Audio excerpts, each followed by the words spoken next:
선생님 여러분들이랑 수학화 진행을 할 거고요. 수학화랑 관련된 질문이 있거나 이제 화목 같은 경우는 이제 선생님이랑 수업을 해야 되니까 만약에 좀 늦는다고 연락을 선생님한테 해주시면 되겠죠. 선생님 이름은 이원규 쌤이고 그다음에 연락은 왜? 로레 데스크에서 전화했어요. 그래도 늦어가지고 간다 보다. 네, 지금 이 번호 되니까 오늘 이거 화목 같은 경우는 늦으면 선생님한테 바로 연락하시면 이때 이말음은 끊었잖아요. 이말음 네. 할 수 있어요. 네. 그렇게 너한테 물어보시는 거. 그래? 살짝 네. 믿을만한가 봐. 너 이번 반장이에요?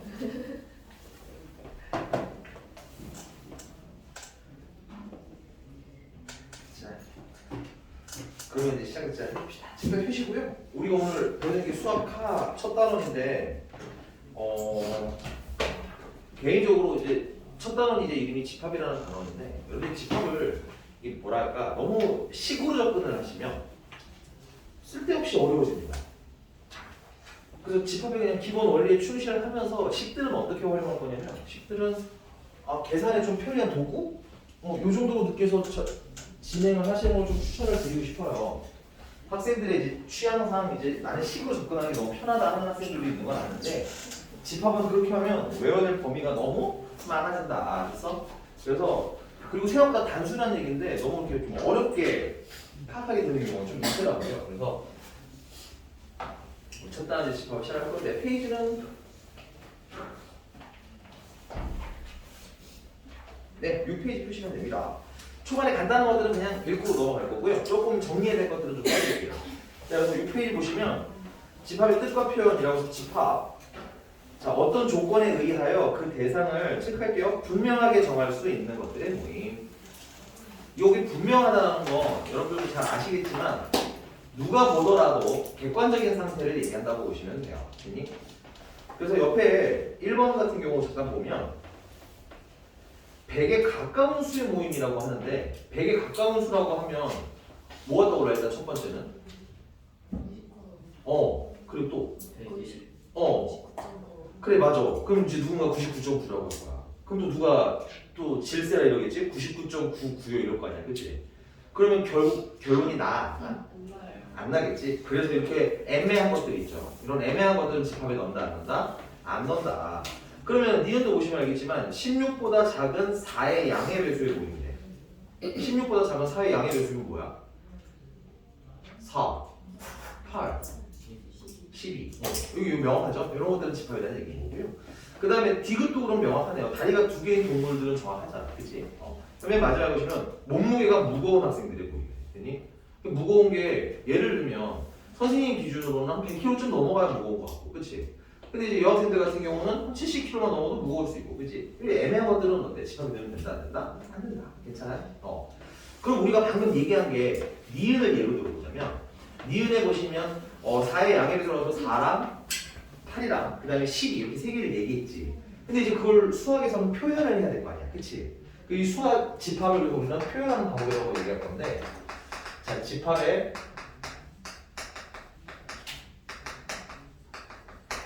표현법을 일단 배울 건데 그 중에 이제 가장 무난한 것은 자 아까 집합을 이름을 그냥 A라고 치자면 됐어요? 중괄호 안에다가 4랑 8이랑 12가 있습니다. 그래서 이렇게 그냥 쭉 나열해서 쓰는 방법이 있을 거야. 됐니? 원소를 그냥 집합에 있는 내용물들을 그냥 하나 쓰는 방법이 있을 거야. 이런 거는 뭐라고 그러냐면 이런 거는 원소를 집합에 있는 구성원 하나하나를 우리가 이름을 뭐라고 부를 거냐면 얘네들을 다 원소라고 부를 거거든요. 됐니? 근데 원소를 쭈룩 썼네, 그치? 그래서 이름을 뭐라고 부를 거냐면 원소를 쭈룩 썼다 해서 원소 나열법이라고 부를 거야. 자, 집합을 표현하는 첫 번째 방법이고요. 가장 무난해요. 가장 무난하고 아주 그냥 직관적으로 눈에 팍 보이고 그래서 여러분들이 문제 풀 때도 좀 어떻게 써? 아무래도 좀 편해요. 됐니? 그래서 웬만하면 이렇게 원소를 쭈르륵 쓰는 원소 나열법을 쓰는 방법이 있을 거고요. 그 다음에 이제 두 번째는 조건지시법이라고 해서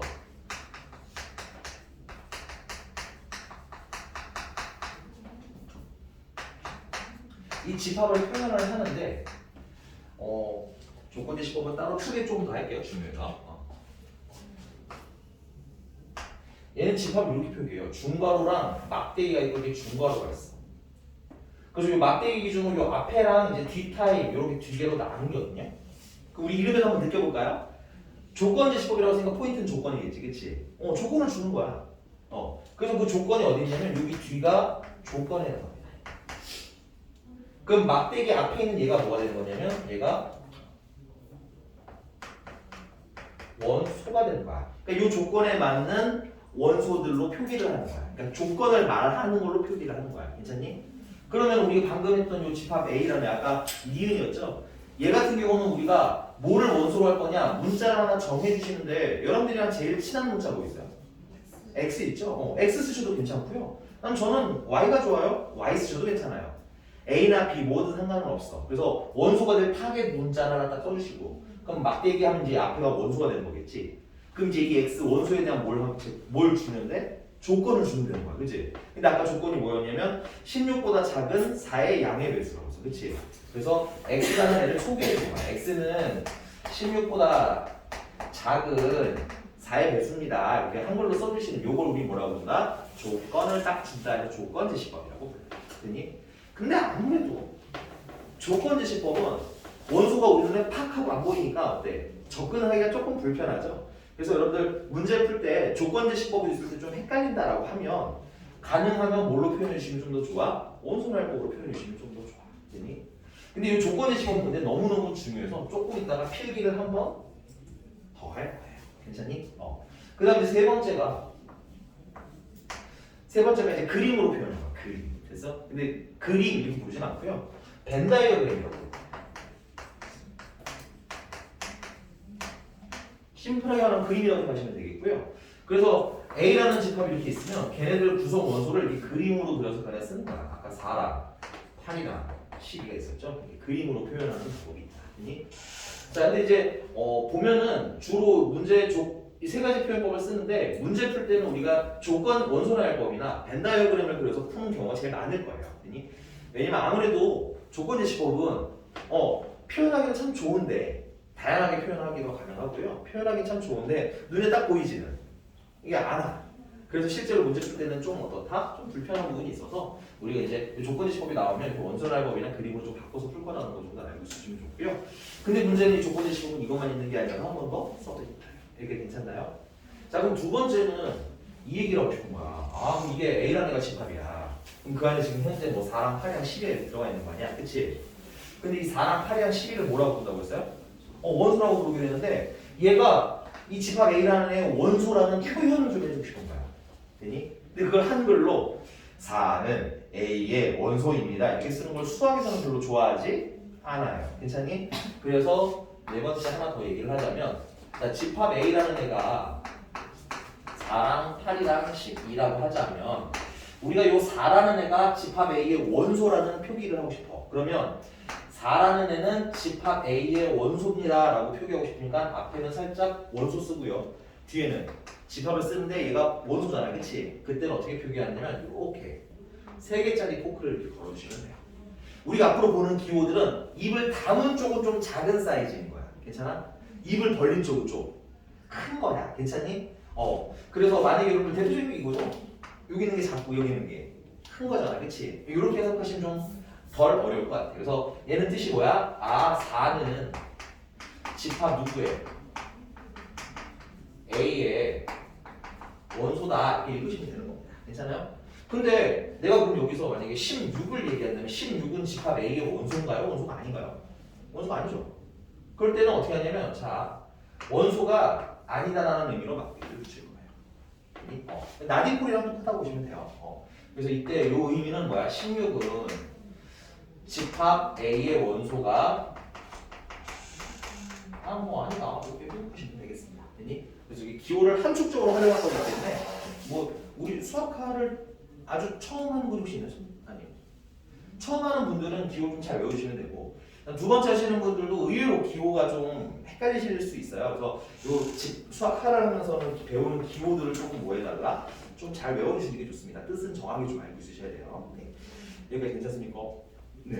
자 그러면은 조금 더 얘기를 넘어가서 아까 선생님이 조건지시법에 대한 얘기 좀 길게 해보라고 했잖아요. 그거는 조금 어려운 문제 나오면 조금 더 얘기를 하고 그럼 그 아래 내용으로 또 넘어가 볼게요. 그 아래 보면 1-2 집합의 원소의 개수래요.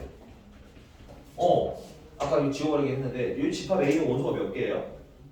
4, 8, 12, 3개죠, 그렇죠? 그것도 표현을 하고 싶은 거야.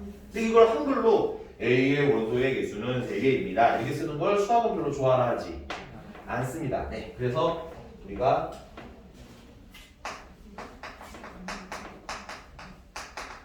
집합의 원소의 개수를 표현할 건데 일단 첫 번째는 그 개수를 표현하는 방법을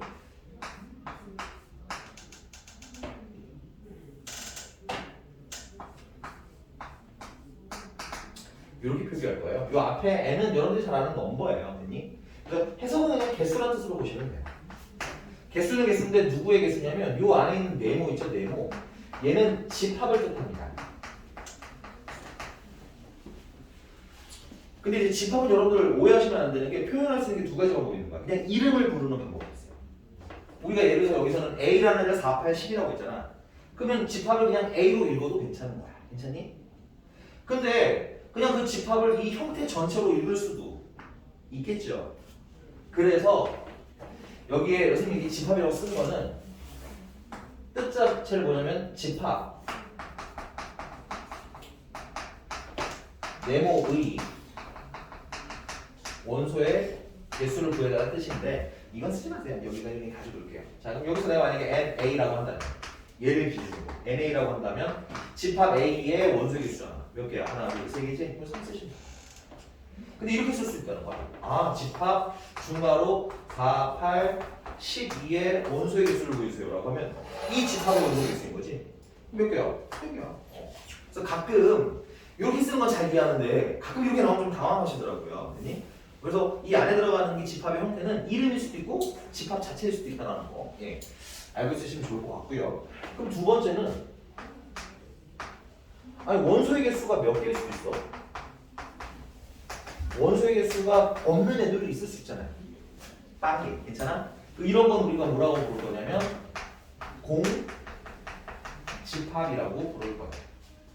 공집합은 당연히 원소가 없으니까 중괄호 안에 아무것도 안 넣으면 되는데 이게 기호적으로 보면 조금 뭐랄까 조금 단순히가 있는 느낌이 좀 있어요. 됐니? 그래서 우리 이거 앞으로 표현하면 이렇게 표기할 거예요.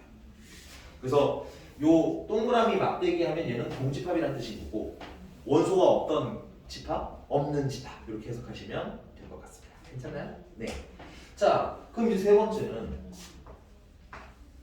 자, 내가 만약에 그러면 어떤 집합을 요 A라고 했어.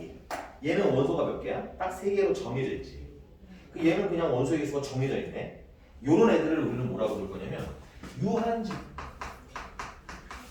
유한집합이라고 할 거예요. 요 한은 한계치를 얘기한다고 보시면 돼요. 그래서 한 개가 있다. 그래서 개수가 정해져 있는 애들 있죠? 요런 건 우리가 유한집합이라고 부를 건데 이 유한집합 안에는 여러분들 좀 조심하셔야 될 게 공집합도 포함이 되어 있습니다.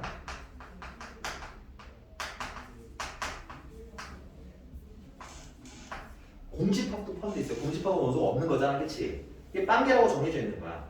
그러니까는 공집합도 유한집합에 들어가. 근데 내가 만약에 어떤 집합을 이렇게 썼어요. 이거 눈은 그냥 보시라고 쓴 거야 여기. 1, 2, 3, 4, 으다다다다다다. 끝이 없어. 오케이? 그럼 얘는 원소의 개수가 몇 개야? 겁나 많아요, 그렇지? 이 겁나 많은 케이스를 뭐라고 그러냐면 무한집합이라고.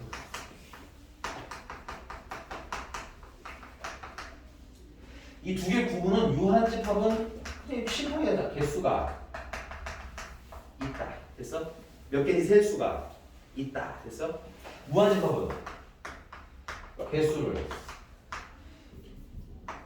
개수가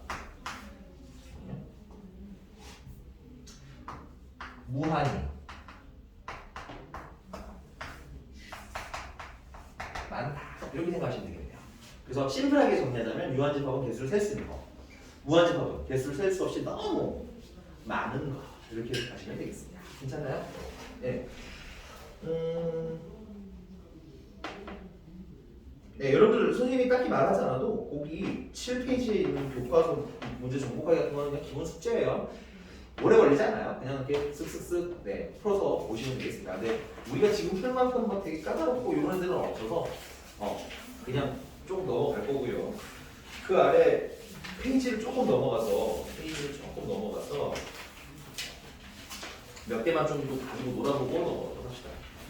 자, 8페이지고요. 유형 1번은 미안하지만 패스할 거예요. 괜히 유형 2번도 패스를 할까 했는데 25번을 잠깐만 보도록 할게요. 25번. 근데 풀어드리는 건 아니에요. 참고로 25번은 풀어드리는 건 아니에요. 풀어드리는 건 아니고 여러분 수체계라는 거 잘 아시나요? 혹시? 아니 정수, 유리수, 무리수 뭐 이런 애들 있잖아. 유리수 안에 있는 애들이 누구? 알았어. 오늘날 할게. 유리수 안에 있는 애들이 누가 있죠? 유리수 안에 내가 유리수 하면 그 안에 이제 프렌드들이 있을 거예요. 패밀리들이. 혹시? 정수? 맞아. 근데 이게 너무 불안하지, 그치? 뭐 더 있을 것 같기도 하고 없는 것 같기도 하고 뭐 잘못된 것 같기도 하고, 그치? 그래서 의외로 여러분들 수체계를 모르시더라고요. 그래서 수체계 간단하게 좀 필기를 하고 할게요. 여러분들 어차피 그 조만간에 수학 3시간에 복소수 배우면 또 바로 또 해요. 이제 그때를 위한 상식이라고 하시면 돼. 자, 우리가 이제 고등학교 과정에서 배우는 가장 큰 수체계를 복소수라고 부르요. 이게 가끔 이상하게 배우시는 분들 복소수를 허수라고 배우시는 분들이 있는데 복소수는 허수만을 얘기하는 게 아니라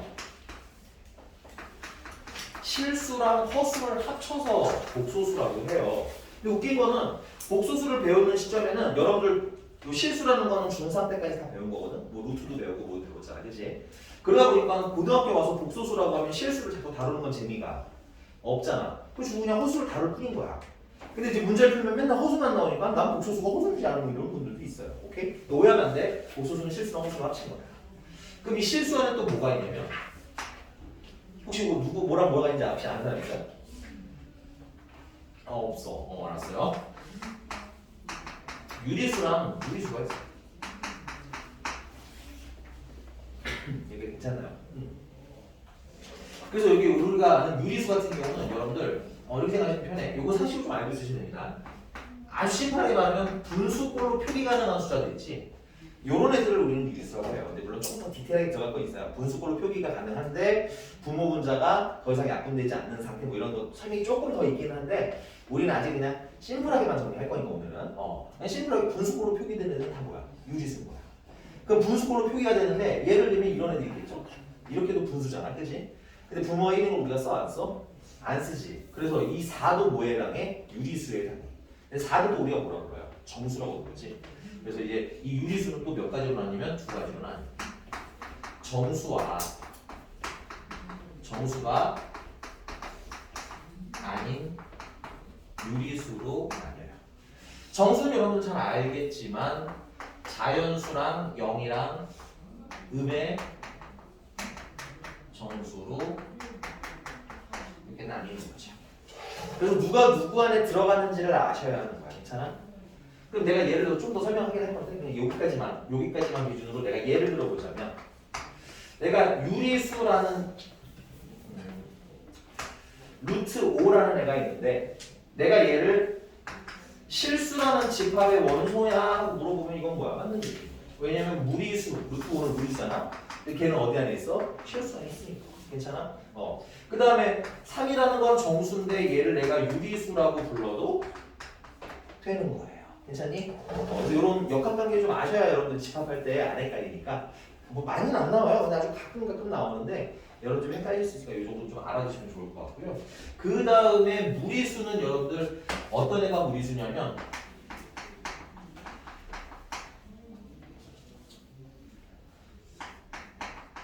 비순환 무한 소수를 무리수라고 불러요. 비순환이니까 뭐야? 순환을 안 한다는 뜻이잖아. 그치? 그럼 우리가 반대쪽 측면을 보자면 어떤 애들 있겠어요? 순환하는 애들도 있겠지. 요 순환하는 애들은 참고로 유리수에 해당합니다. 됐어요? 근데 비순환, 순환하지 않는 애들을 우리 뭐라고 부를 거야? 무리수라고 부를 거야. 괜찮아? 근데 비순환하는 애들을 왜 무리수로 따로 놓냐면 이런 거야. 우리 대표적으로 파이 원주율 3.14 잘 외우시는 분들 많던데 난 안 외우거든. 어쨌든 어쩌고 근데 숫자가 규칙이 있어 없어? 없어. 그러니까 얘는 딱히 사실 이걸로 계산할 수가 계산이 가능 불가능 계산을 할 수가 없는 거야. 이 3.14 어쩌고. 그래서 이걸 우리가 어떻게 함축해서 쓰기로 해요? 이걸 그냥 파이라는 새로운 숫자로 표기하는 거지. 그래서 무리수는 대표적으로 우리가 새로운 숫자 표기법을 이용해서 많이 씁니다. 됐어요? 대표적으로 여러분들이 루트 2라는 거는 제곱을 했는데 2가 되는 수잖아. 근데 우리가 열심히 제곱을 했는데 2가 되는 수를 찾았는데 걔가 어때? 순환하더라 순환하지 않더라? 순환하지 않아. 그러니까 계산에 써먹을 수가 없어. 그래서 그냥 새로운 루트 2라는 표기를 써봤어. 그러니까 이렇게 새로운 표기를 표현하는 애들이 보통 무리수다라는 걸 알아주시면 돼요. 자 그러면 이 무리수랑 유리수랑 구분을 해보면 좀 명확하게 뚝 떨어지는 애가 있고 그다음에 약간 좀 두루뭉술한 느낌의 애가 있어. 그치? 누가 똑 떨어지는 애? 유리수가 좀 똑 떨어지죠. 왜냐면 분수꼴로 표기가 가능하다 정해져 있잖아. 그치? 그렇잖아. 유리수 정해져 있어. 분수꼴로 표기 가능한 숫자들은 다 우리가 뭐야? 유리수라고 부르기로 한 거야. 됐니? 근데 문제는 무리수야. 무리수는 선생님이 방금 루트 5도 무리수라고 했죠. 이 루트를 이용해서 표기되는 숫자들도 무리수인데 파이도 무리수네. 그럼 파이같이 3.14 어쩌고저쩌고 하는 숫자가 파이만 있지는 않을 거 아니야. 그렇지? 그런 종류가 어떻게 있어요? 되게 많이 있겠죠. 근데 그 많은 종류들을 내가 다 일일이 나열해서 표현할 수가 있어? 없어? 없어. 그래서 여러분들 무리수라는 걸 사실은 찾아내는 건 어려워요. 됐어요? 어떤 숫자가 이렇게 있는데 얘가 유리수냐 무리수냐를 판단하는데 이런 거야. 너네들은 그럼 사람이 이렇게 있는 거랑 됐어요? 사람이랑 외계인이랑 이렇게 놓자면 이게 사람인지를 확인하는 게 편하겠냐 아니면 이게 외계인인지 판단하는 게 좀 쉽겠니? 말이 좀 이상한가요? 아니 여러분들 사람에 대한 특징은 다 알잖아. 그러니까 이거 어떤 대상을 봤어? 뭘 봤어? 뭘 봤어? 근데 눈이 이렇게 세 개가 있어. 그럼 너는 이게 뭐가 아니라는 건 확실히 말할 수 있어? 사람이 아니라는 건 말할 수 있죠. 근데 이게 뭐야? 너무 덕후적 표현들은 쓰지 말아주시고요. 내가 본 애니메이션에 그것 이렇게 얘기하시면 안 돼요. 알겠죠? 뭐라고 치죠? 사람이 아닌 건 알겠는데 뭐라고 명명하기 좀 애매하잖아. 그치?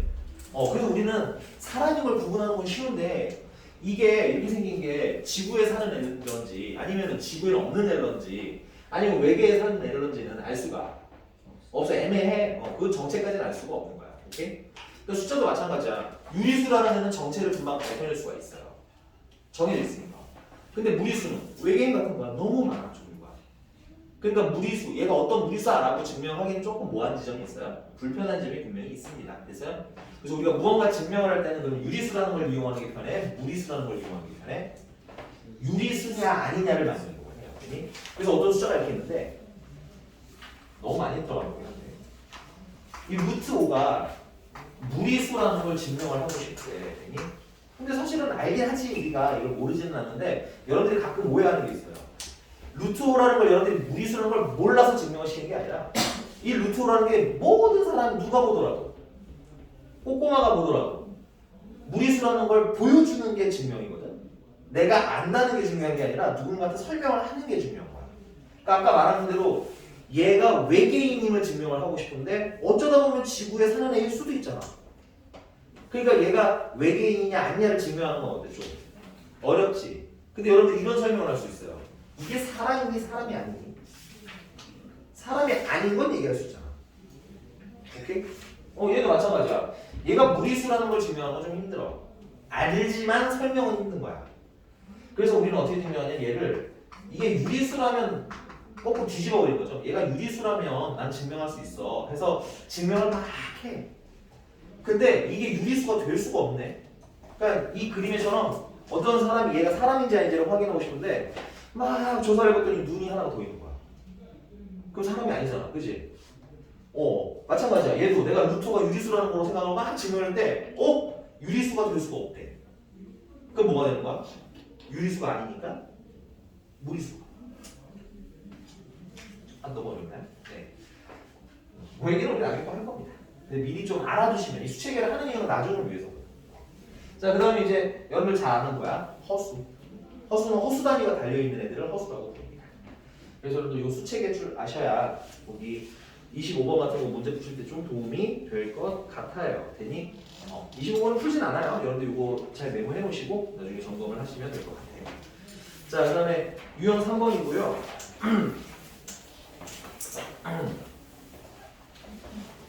네, 조건제시법 얘기를 조금 더 하도록 하겠습니다.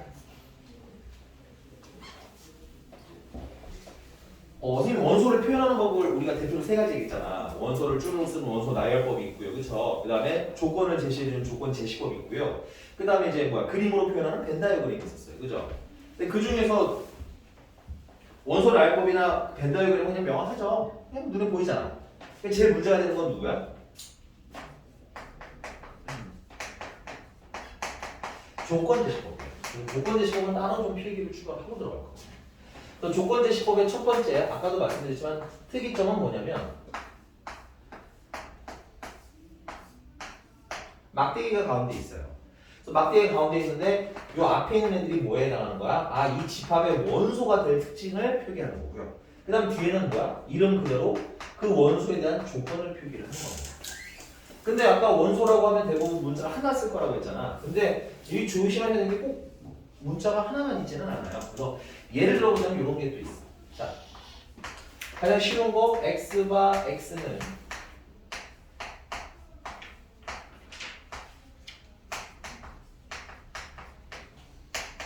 조금 넘어가겠습니다. 0과 5 사이의 정수라고 했어요. 그러면은 이런 애들은 뭐야? 1, 2, 3, 4 이렇게 해서 뭐야? 원소 나열법으로 표기하는 게 좀 더 해석하기가 편한 거예요. 되니? 근데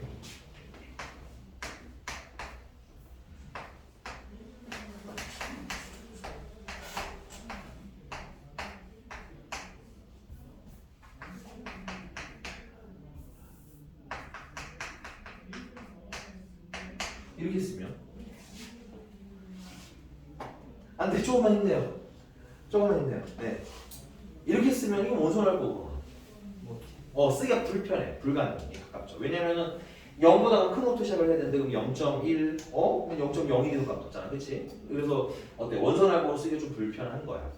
여러분들 웬만하면 원소나열로 만드는 게 좋긴 좋아요. 됐니? 근데 원소나열로 표기할 수가 없을 때가 있는데 이것도 어거지로 원소나열법을 쓰시는 분들이 있더라고. 그냥 1, 2, 3, 4 이렇게. 그러면 뭔가 오류가 생기기 시작합니다. 됐어요? 그래서 이런 케이스는 우리가 주로 어떻게 표기를 할 거냐면 수직선에 표기를 해요. 그래서 0보다는 크고 5보다는 작다라는 의미로 이걸 집합 A라고 할까요?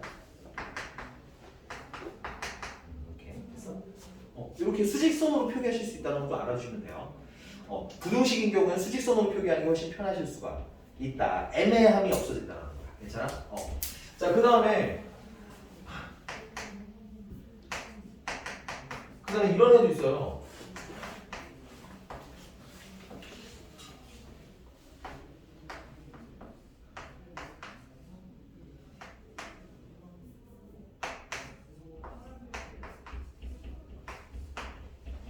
그리고 여기다가 선생님이 추가로 던져야 될 거 보면 집합 B라면은 0이랑 1이랑 2로 우와 됐어요? 이제부터 찬찬히 해석하시면 돼요. 야 이때는 뭐가 원소인 거야? A랑 B랑 더하는 게 원소인 거야. 괜찮니? 근데 문제는 이 A라는 게 누구의 원소래? B의 원소래. 그럼 내가 물어볼게. 조그만 A는 그러면 0이니? 1이니? 아니면 2이니? 이것도 구분하셔야 돼요.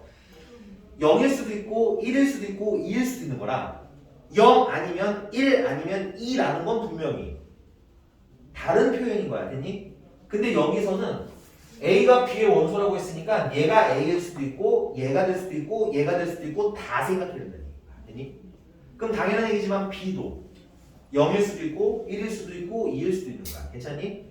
그러면 A랑 B를 더한 걸 원소라고 하자면 얘도 0이고 얘도 0인 걸 더할 수도 있다는 얘기인 거야. 괜찮아? 그럼 당연히 얘가 0이고 1인 걸 더할 수도 있겠네? 오, 그럼 너무 종류가 많지. 오케이? 그래서 이런 케이스 같은 경우는 우리가 어떻게 표현을 할 거냐면 계산의 편의를 위해서 이거는 계산의 편의를 위해서 표를 그리시는 걸 좀 추천을 해요. 됐니? 그래서 A의 원소가 될 수 있는 건 0일 수도 있고요, 1일 수도 있고요, 2일 수도 있고요. 이렇게 쓰시면 되겠죠? B가 될 수 있는 것도 0일 수도 있고요, 1일 수도 있고요, 2일 수도 있고요. 이렇게 쓰시면 돼요. 그리고 그걸 뭐 한 게 원소라고 했으니까 더한 게 원소라고 했으니까 둘 다 0인 경우에 더하면 0일 수도 있고 됐니? 그러니까 원소가 0일 수도 있고 더하면 1일 수도 있고 2일 수도 있고 맞아요? 1이고 0이면 1일 수도 있고 1이고 1이면 2일 수도 있고 그 다음에 1이고 2면 3일 수도 있고 이런 식으로 여러분들이 써나가시면 되는 거야. 됐니? 그래서 이 박스 안에 있는 애들이 뭐야? 원소가 될 수 있는 애들이고 그 원소인 거야. 괜찮습니까? 근데 주의사항 하나가 있습니다. 선생님이 원소랄법 너무 쉬워서 말을 딱히 안 하긴 했었는데 원소랄법의 특징 중에 하나는 똑같은 원소가 두 개가 있을 수도 있잖아요. 오케이? 나중에 배우는 집합을 합치는 과정에서 얘도 2를 가지고 있고 얘도 2를 가지고 있을 수 있잖아. 그러니까 이걸 만약에 이렇게 합쳐버리게 되면 2가 두 개 있는 거잖아. 그치? 근데 집합에서는 이렇게 2가 두 개 있으면 두 개를 다 표현하지를 않아요. 중복되는 건 없어요. 됐니? 여기서도 마찬가지예요. 1이 두 번 있지만 1을 두 번 쓰지는 않아요. 2가 세 번 나오지만 세 번 쓰지 않아요. 그러면 원소는 어떻게 되는 거야? 0, 1, 2, 3, 4가 됩니다. 괜찮습니까? 그럼 약간의 응용 버전으로 보자면 이거 A랑 B랑 뭐 하는 걸 원소라고 할 수도 있겠어요? 곱한 걸 원소로 할 수도 있고요. 뭐 나눈 걸 원소로 할 수도 있고요. 아니면 제곱해서 더한 걸 원소로 할 수도 있고요. 뭐 등등등 되게 다양하게 표현되겠지만 그걸 하나하나 계산하기 힘드니까 이렇게 표로 그려내시면 어때? 간단하게 계산하실 수가 있을 거야. 됐니? 그래서 표가 되게 필수 조건까지는 아닌데 여러분들이 그냥 더하다 보면 빼먹는 애가 한두 개씩 생겨. 그럴 수 있기 때문에 웬만하면 표 그려서 풀어보시면 좋을 것 같다는 거예요. 그래서 이와 관련된 얘기는 몇 번의 얘기냐면 28번 얘기인 겁니다. 됐어요? 그래서 28번 힌트 드렸으니까 집에 가서 이거 숙제를 좀 해보시면 될 것 같고요. 그 다음에 조금 더 얘기해. 아직 미안해. 아직 안 끝났어. 하나 더 있어. 여러분들은 가장 괴롭힐 아이고 사실 수학하에서 난이도가 좀 올라간다고 하면 조건제시법이 이런 애가 나올 거예요. 이거 참고로 2번에 연장선이야. 칸이 없어서 여기다 쓰는 거예요. 자, 이렇게 쓰는 경우도 있어요.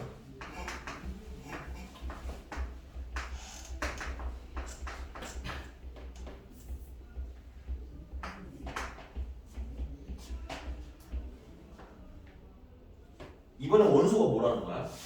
얘가 원소라는 거지. 근데 여러분들 이 표기가 뭔지 혹시 기억나시는 분 있나요? 이 보통 뭐 할 때 이렇게 많이 써? 예를 들어 이거 볼게요. 내가 이렇게 쓰면 이거 보통 어디에다 표현하는 거야? 이걸 좌표라고 부르는 거죠. 좌표.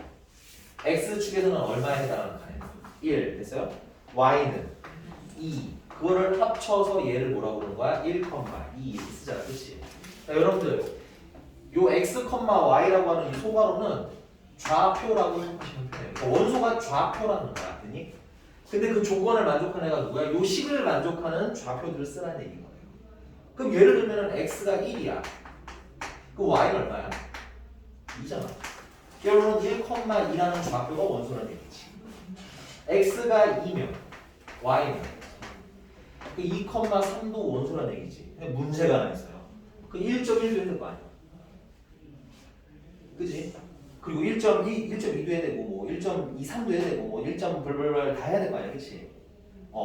그래서 이거를 이렇게 하나하나 원소날법으로 표현하는 게 어때? 좋아 안 좋아? 이거 좀 불편해. 쓸 수는 있어. 몇 개는 써볼 수 있지만 눈으로 확인하기 좀 불편한 거야. 됐니? 그래서 우리가 이걸 어떻게 표현할 거냐면 얘는 아까 대표적으로 말했지만 얘는 1을 넣으면 얼마가 나와? 2가 나니까 여기 점이 하나 찍히겠죠? 그 다음에 2를 넣으면 3이니까 이 점을 찍겠죠? 그 사이에 점이 겁나 많이 이렇게 있겠죠? 근데 그 점들이 어때? 되게 세세하게 있을 거 아니야? 1.1도 있고 1.01도 있고 이렇게 해서 점들이 어때? 되게 많이 있을 거야. 그럼 점들을 되게 많이 으다다다다 찍으면 너네들 눈은 뭐처럼 보일까? 선처럼 보이겠지? 이 점을 천천히 그려. 그러면 뭐처럼 보이겠어요? 이 선처럼 보일 거라고. 괜찮아? 이걸 우리가 뭐라 불러요? 그래프라고 그러죠. 오케이? 그래서 여러분들 이렇게 표기가 되어 있을 때는 이 좌표를 뭘로 표기해 주시는데 그래프로 표기해 주시면 돼. 근데 다행인 거는 아직은 아직은 여러분들이 그래프 그릴 일은 아직은 없는 바로 다음 넘어가면 일단 할 거야. 합집합, 교집합 배우고 나면. 여기까지 괜찮습니까? 그래서 여러분들 이렇게 원수 조건제시법을 표현했을 때 가장 난이도 하 원소날법으로 쓸 수 있는 애들 신난다 쓰세요. 알겠죠? 근데 애매해 부등식이야. 어거지로 원소날을 하려고 하지 말고 뭐래? 부등식 그리세요. 수직선 그리세요. 괜찮니? 자, 그 다음에 이렇게 좀 특이한 애를 원소라고 한대. 그럼 계산하는데 1D 계산하기 힘들면 표 그릴 거예요. 괜찮니? 그 다음 마지막으로 좌표로 표기되어 있으면 뭐야? 그래프 그릴 거야. 우리 중에서 그래프 싫어하시는 분들이 있는 거 아는데요. 미안하지만 그래프 안 그리고 그래프 자꾸 싫어하고 넘어가시면 2학년 고2 넘어가면서 사실 더 빨리 오거든요. 고1 때부터 그러긴 하는데 고1 2학기부터. 근데 뭐 조금 넉넉하게 보자면 고2부터는 이제 성적이 막 무너지는 걸 느끼실 거예요. 그래서 미리 치르세요. 올 겨울 중에 이 수학하면 나중에 함수도 배울 거고요. 함수 배우고 함수만이 아니라 여러분 수학 상에도 후반부 가보면 원의 방정식, 직선의 방정식 있잖아요. 그치? 요때도 그리는 걸 좀 더 연습을 좀 미리미리 많이 해놓으시면 참 좋을 것 같습니다. 괜찮나요? 여기까지? 되게 지우고 넘어가서 그래프 좀 그래프랑 친해지셔야 됩니다. 자, 유형 4번이고요.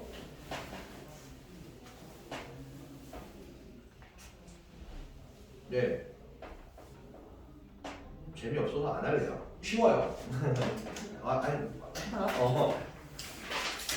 정말 쉬워서 그러는 겁니다. 네, 32번 한번 해봅시다. 우리 32번. 시간 잠깐 드릴게요. 30초 정도? 32번.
답은 6?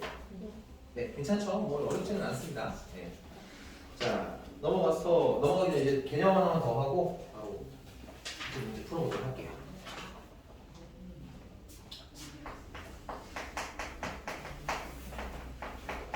자, 집합의 포함 관계. 네. 이런 말하기는 좀 그렇지만 지금까지 한 그냥 몸풀기 한 거고요. 그냥 소개해 준 거야. 집합이라는 건 이런 거야 라고 소개해 준 거고요. 이제부터 약간 좀 본격적이고 의외로 어려운 건 아닌데 이 집합에 포함한 게 애매하게 알면 문제가 애매하게 걸려요. 그래서 이거 좀 명확하게 좀 알고 봅시다. 우리가 첫 번째는 집합이랑 집합도 보면 이런 관계가 있을 거 아니야. 예를 들어 보자면 내가 집합 A라는 걸 벤 다이어그램으로 그리면 1, 2, 3, 4가 집합 A라는 애가 원소예요. 근데 집합 B라는 걸 보니까 이 집합 B는 원소가 2랑 3이래 이렇게. 괜찮아? 그러면은 요 2, 3만 묶으면 요건 또 뭐가 되는 거야? 집합 B가 되는 거네. 그럼 집합 B라는 애는 어디 안에 살고 계시는 거냐? A 안에 살고 있지. 그러니까 집합에는 관계가 이런 관계일 수도 있는 거야. 집합 두 덩어리가 있는데 어떤 애가 어떤 애 안에 살고 있는 경우가 있을 수도 있는 거지. 괜찮니? 그러면 이때 집합 B는 A에 어떻게 돼? 1부분이 되는 거지. 그래서 이런 걸 뭐라고 그러냐면 부분 집합이라고. 그래서 이때 집합 B를 A에 뭐라고 그러냐면 부분 집합이라고 불러요. 이게 선생님이 여러분들한테 설명드릴 수 있는 가장 노멀한 방법의 부분 집합이야. 근데 이렇게만 배우면 몇 가지 오해가 생겨. 됐니? 그래서 자, 일단 첫 번째 세 기호도 배우고 갈게요. 자, 아까 3개짜리 있었죠. 요번엔 2개짜리 쓸 거고요. 이 2개짜리 포크의 의미는 이런 뜻입니다. 앞에 작은 거, 입을 담은 쪽이 작은 거라고 있고 벌린 쪽이 큰 거라고 있어. 그러니까 이때는 A를 B에 뭐라고 부를 거냐면 부분 집합입니다 라는 기호로 쓸 거예요. 그러니까 부분 집합이라는 건 작은 표현인 거야. 됐어? 부분 집합은 애가 작은 거야. 다른 애에 포함되는 거니까 작은 개념인 거야. 이게 괜찮습니까? 근데 이걸 그냥 요렇게, 여기 틀린 건 아니거든요? 맞는 뜻긴 한데 이렇게 하면 몇 가지 예외 상황들 때문에 여러분 좀 헷갈리세요. 그래서 이 뜻도 좀 정확히 보겠습니다. 2번. A가 B의 부분 집합이라는 건 이걸 우리가 정의를 내려보자면 정의를 내려보자면 어떤 상태를 집합 A가 B의 부분 집합이 되냐라고 얘기하냐면 이렇게 읽을 거예요. A의 모든 원소가 집합 B에 못 되는 상태 포함이 될 때를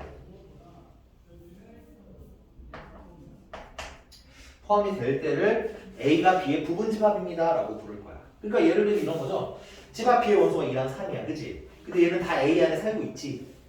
이럴 때를 뭐라고 부를 거야? 부분 집합이라고 하는 거야. 됐니? 뭐야. 근데 선생님 좀 문장보다는 그림이 편한데요 하시는 분들이 있어. 근데 왜 문장으로 가르쳐 드리냐면 이런 예외 조항들 때문에 그렇습니다. 세 번째. 그럼 내가 너네한테 물어볼게. 자, A가 1이랑 3이고요. B가요. 1, 2, 3이면 됐어? A에 있는 원소가 모두 B에 있죠. 그럼 이때는 우리가 편하게 뭐라고 써주는데 A가 B의 부분 집합입니다 쓰면 돼요. 어렵지 않죠 여기까지는. 자 그럼 내가 좀 더 다른 얘기 해볼게. 집합 A라는 애가 1, 2고요. 집합 B라는 애는 2랑 3이랑 4랑 5랑 으다다다 겁나 많대요. 됐니? 근데 이때는 A가 B의 원소라고 부를 수 있을까요? 얘는 좀 작고 얘는 크잖아요. 됐니? 근데 이때 얘가 얘의 원소 부분 집합이라고 부르면 돼요? 안 돼요? 안 되겠지. 왜 그런 거야? 뭐가 없어서? 얘는 1이 없어서 그런 거예요. 괜찮니?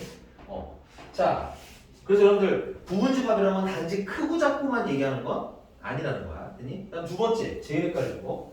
여러분 내가 A가 1, 2야. 그럼 집합 B도 1이랑 2에 이럴 수 있잖아, 그치? 그럼 내가 이때 이걸 보고 A가 B의 부분 집합입니다 라고 이건 맞는 얘기야, 틀린 얘기야? 맞는 얘기예요. 우린 이 뜻대로 할 거야. 됐어요? A의 원소 1, 2가 있죠? B에 있죠? 나 잘못 쓴 거 아니야? 네, 있잖아요, 그죠? 맞는 얘기인 거야, 됐니? 그럼 웃긴 건 그럼 내가 이렇게 써도 맞다는 얘기네. B가 A의 부분 집합이라고 거꾸로 써도 맞는 거예요. 괜찮니? 그래서 결론. 근데 A랑 B랑 생긴 게 어때? 똑같잖아. 그래서 이 두 가지 관계를 만족할 때는 우리는 A랑 B랑 뭐 하라고 얘기할 거야? 같다라고 얘기해. 그러니까 집합 A랑 애랑 집합 B가 같다라는 건 되니? 당연히 이렇게 완전히 생긴 게 똑같은 걸 얘기하긴 하지만 이걸 말로 표현할 때 A랑 B랑 완전히 똑같이 생겼어요. 이러긴 좀 수학적으로 애매하지? 그래서 집합 A랑 B랑 같다라는 의미로 A가 B의 부분 집합이면서 동시에 B가 A의 부분 집합이 누가 서로에게 부분 집합이 관계 있지. 이런 걸 뭐라고 부를까? A랑 B랑 같아요 라고 부를 거예요. 여기가 괜찮습니까? 좀 애매한 것들이 있어서 이런 것들 좀 주의를 하셔야 된다는 얘기인 거고. 자, 나중에 난이도가 좀 높은 문제를 풀 때 할 건데 그러면 이거 잠깐만 좀 넘어가서 페이지 잠깐 넘어가서 쭉 넘어갈까요? 어디까지 할 거냐면 14쪽.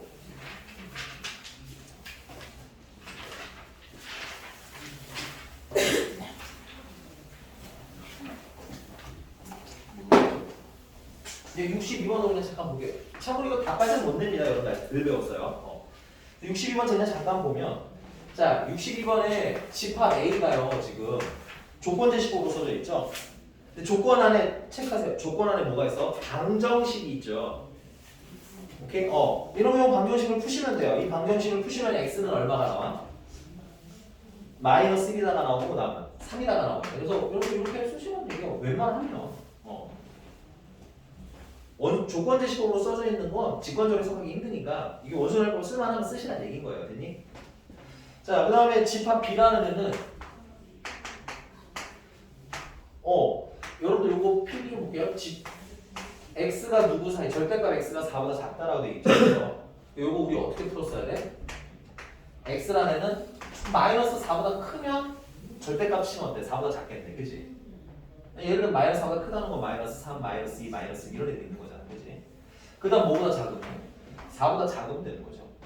여러분들 요거 이렇게 바꾸시는 거 좀 알아두셔야 돼요. 물론 분식할 때 배우겠지만 수학상 그래도 한 번에서 두 번 이상 다 했을 거 아니야. 그치? 그러니까는 요 표기 부등식에서 많이 나오니까 좀 미리 알아두시면 좋을 것 같고. 그럼 이 안에 정수는 뭐가 있어요? 정수 맞지?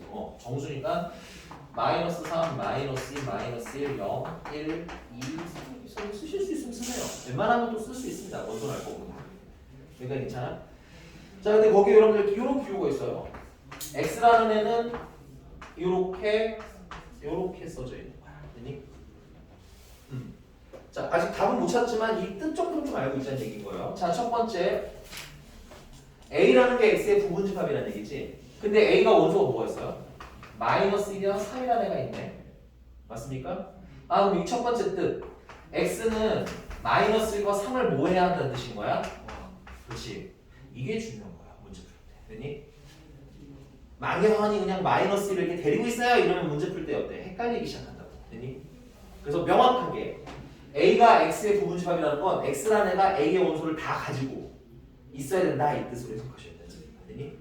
그러면서 집합 B, 즉 마이너스 3, 마이너스 2의 뭐야? 이 아이의 뭐야 된다고? 1부분이어야 된다는 얘기인 거야. 됐니? 그러니까 뭐 예를 들어보면 이런 느낌인 거죠. 마이너스 1이랑 마이너스 3을 쏘리 3을 이렇게 가지고 있으면서 뭐 0도 데리고 있는 이렇게가 뭐가 될 수 있는 거야? 이렇게가 X가 될 수도 있고 등등 다양한 거야. 됐니?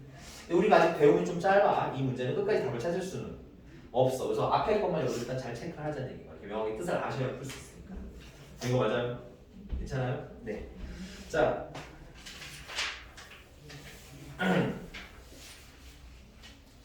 그다음에 네 번째. 여기까지 일단 간단하게만 써보세요. 네, 일단 또 다시 풀 거예요. 그리고 참고로 이 문제는 별표도 좀 쳐보세요. 이 유형에다가. 네, 여러분 시험 보시면 아마 이거는 하나 나올 거야. 한 문제는. 요 비스무리하게 생긴 게 한 문제 정도는 거의 나올 거다라고 보시면 돼요.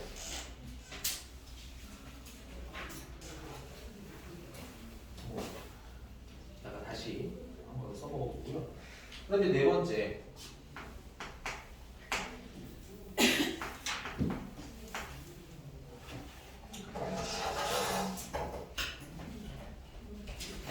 자, 그 다음에 이제 부분집합을 진짜 구하라고 시키는 경우가 있어요. 그래서 이렇게 볼게요. A라는 애가 1, 2, 3이 원소로 있어요. 그럼 이때 내가 문제가 이런 걸 물어봐. A의 부분집합을 쫙 써주세요. 근데 이 쫙 쓰는 게 미안하지만 시험 볼 땐 안 나올 거예요. 근데 쓸 줄 아셔야 돼요. 알겠니? 쓰는 연습을 좀 해놓으셔야 나중에 안 쓰고 눈에 보입니다. 됐어요? 근데 그럼 부분집합이라고 하면 1, 2, 3을 처음을 하면 되는 거잖아. 그래서 이렇게 막 중문화방 쓰면 1, 2도 부분집합이고요. 3만 있어도 부분집합이고요. 뭐 1, 2, 3 다 있어도 될 것 같고요. 이렇게 쓰면 어때? 중간에 몇 개를 빼먹을 수 있겠지? 여러분 이거 쓰실 때 그래서 구분을 좀 해서 씁니다. 첫 번째는 원소의 개수를 기준으로 놓으시거든요. 원소가 한 개인 것부터 시작해서 원소가 한 개인 거, 원소가 두 개인 거, 원소가 너무 많아. 팔 아프니까 좀 줄일게요. 비겁하지 마시고요.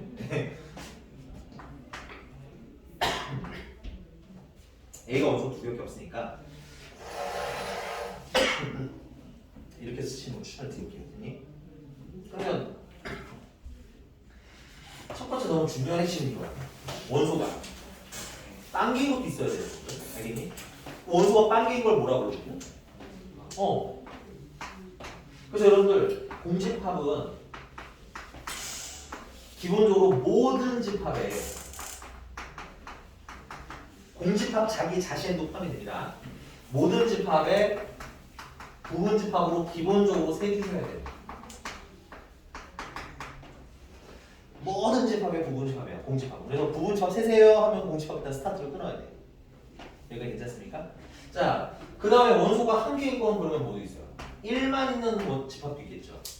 또 2만 있는 집합도 있겠네요. 자, 그다음에 원소가 두 개짜리는 1이랑 2랑 있는 애가 있겠죠. 그래서 하나, 둘, 셋, 네 개 이렇게 세실 수 있으시죠. 이거 괜찮습니까? 그래서 부분 집합 구하세요라는 문제가 아주 간간히 등장할 수는 있거든요. 물론 잘 안 나오긴 하지만 이렇게 구하실 수는 있어야 한다는 거. 자, 문제 조금 풀고 봅시다. 네, 유형 6번부터 가볼 건데요. 유형 6번에 36번 지금 잠깐 풀어보시고요. 36번 풀고 이어서 39번 가요. 36번, 39번. 시간은 1분.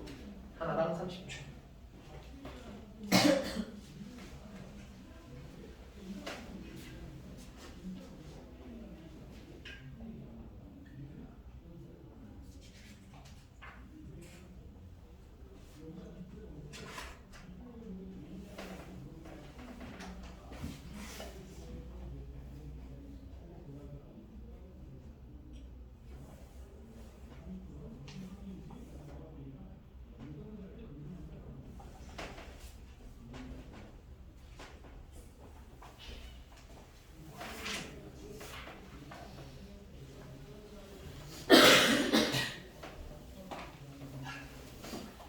나만 그게 걸린 거 아니지?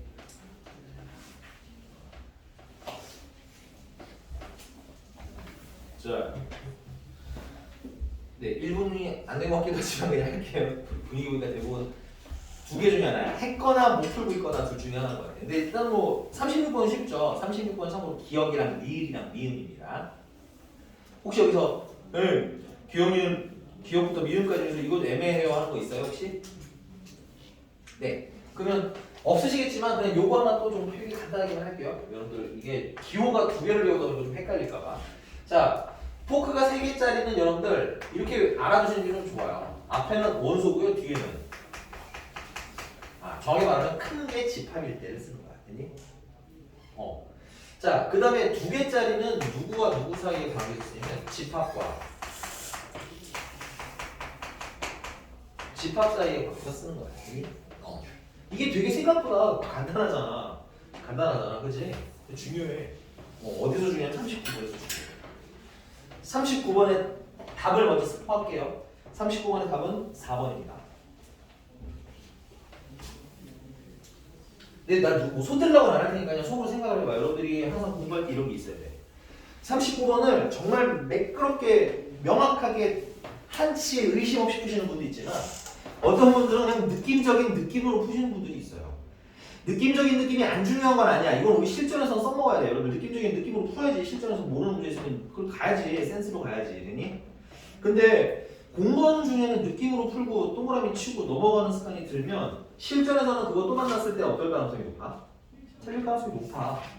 우리가 실전에서 뭔가 명확하게 만점을 받고 싶거나 혹은 뭐 되게 1등급 커트라인 안으로 들어가고 싶고 이러시면 애매한 게 있으면 안 돼. 여러분들 그 암기 과목들처럼 애매해도 답이 나오는 애 있잖아. 예를 들면 사회 과목 같은 경우는 정확하게 너네 텍스트를 다 외우진 않지만 그냥 느낌적인 느낌으로 답이 찾아지잖아. 그치? 뭐 그런 과목들도 있기는 해. 선생님도 그렇게 공부를 했고. 근데 수학은 느낌적인 느낌으로 가면 안 돼. 알겠니? 그래서 39번 뭐 잘 푸신 분도 있을 거예요. 근데 좀 애매하신 분들은 좀 여러분들 요 명확하게 좀 보자는 얘기인 거야. 39번이 가끔 나와서 여러분들을 당황하게 만들 거거든. 자, 집합 A라는 애는 공집합이 있고요. A가 있고요. B가 있고요. 그 다음에 중괄호 안에 A, C가 있고요. 자, 여기서 첫 번째 오해부터 좀 풉시다. 자, 여기서 얘는 그러면 집합인가요? 얘 이름이 공집합이잖아요. 그죠? 그럼 물어볼게. 이건 집합인가요? 아니에요. 중괄호 안에 들어가는 순간 그냥 이렇게 생긴 원소인 거예요. 이름은 공집합에서 이름이 집합이 들어가기는 해. 근데 그건 집합의 성격은 없어지는 거야. 알겠니? 그냥 저기 생긴 애야. 이거 물어볼게. 그러면 얘는 이것도 집합이 아니야. 이런 애 이렇게 생긴 거야. 이렇게 생기는 원소야. 이거. 그렇게 생긴 원소다 보니까 여기 있는 안에 있는 A나 C를 이렇게 바깥으로 꺼내는 짓 하면 돼? 안 돼? 안 돼. 여기까지 괜찮습니까? 자, 그래서 여러분들이 이 문제를 풀 때 선생님 개인적으로 뭐가 원소인지를 명예에 좀 구분을 했으면 좋겠어요. 그래서 이 집합 A의 원소가 뭐냐라고 물으면 이렇게 생긴 놈이야. 그냥. 알겠어? 이렇게 생긴 놈이야. 이렇게 생긴 놈이야. 이게 원소야. 그 다음은 이렇게 생긴 한 덩어리가 그냥 하나의 원소인 거야. 이게 원소인 거야. 괜찮니? 그래서 여러분들 거기 보시면 1번, 3번, 4번 이렇게 세 개가 있네요. 1번, 3번, 4번을 째려보시면 A의 원소로 공집합이 있냐라는 거야. 그치? 그럼 A의 원소로 생긴 거 있네. 그치? 맞는 거야. 명확하죠? 자, 그 다음에 B, 조그만 B가 원소로 있냐라고 물어본 거야. 3번 보니까. 그치? 맞아요. 이렇게 여러분들이 구분하시면 좀 덜 헷갈립니다. 그 다음에 4번 공집합 중괄원의 공집합이랑 B라는 이렇게 생긴 원소가 여기 있어요? 없죠? 그거 3번 틀린 거. 괜찮죠? 여기까지는? 네. 자, 그럼 이제 두 번째 2번 집합에 포함되는 상태, 이 상태를 얘기하는데 이거 그런 거 아까 말씀드린 거 꼭 정확히 기억하셔야 돼요. 이건 언제 일어나는 일이야? 여기 있는 원소가 모두 끝났니 우리 수업? 알았어. 여기에 살고 있을 때를 얘기하는 거야. 됐어? 알았어. 어근이 물지 말고 빨리 끝낼게. 오케이? 근데 여기서 2번 동그라미 같은 경우는 얘가 집합 A의 원소냐고 물어봤어. 그럼 여러분들이 볼 건 뭐냐면 여기는 원소를 보는 거야. 됐니? 얘가 여기 안에 있니? 있네. 그치? 맞아요. 나 쫄려. 알았어. 5번 보시면 A랑 C가 이렇게 있고 얘가 A의 원소냐고 물어봤어. 됐니? 그럼 우리는 이렇게 생긴 원소가 있는지를 보면 되는 거야. 괜찮아? 이렇게 생긴 원소가 있네. 그치? 그래서 맞는 거. 명확하게 여러분 푸실 수 있게 준비해주고요. 알겠어. 좀 쉬었다 할게요. 알겠어. 좀 쉬었다 할게요. 무서워. 3초만 더 말했다 잡아먹힐 뻔했어.